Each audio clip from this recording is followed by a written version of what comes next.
And now we have conditionals. A conditional is where one proposition being true causes another proposition to be true, and they are commonly described as if this then that. The symbol that's used to represent this is an arrow pointing to the right, or in some cases an arrow pointing to the left, depending on which order the propositions are placed in. So taking our two propositions, P that Peter is eating an apple, and the proposition Q that Quentin is eating an apple, we can then create P implies Q, which means if Peter is eating an apple, then Quentin is eating an apple. Here we have the truth table for P and Q, and for P implies Q we can see in the first example if P is true and Q is true, then it is true that if Peter is eating an apple then Quentin is eating an apple. But in the second situation where we have P is true and Q is false, then P implies Q is false, because in this instance P doesn't imply Q.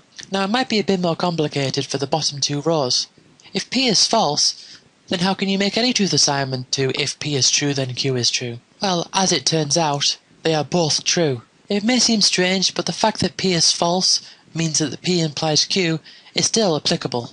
Just a note about conditionals when P implies Q. The names we give to these two terms are the antecedent and the consequent, basically meaning that if the antecedent is true, then the consequent is true.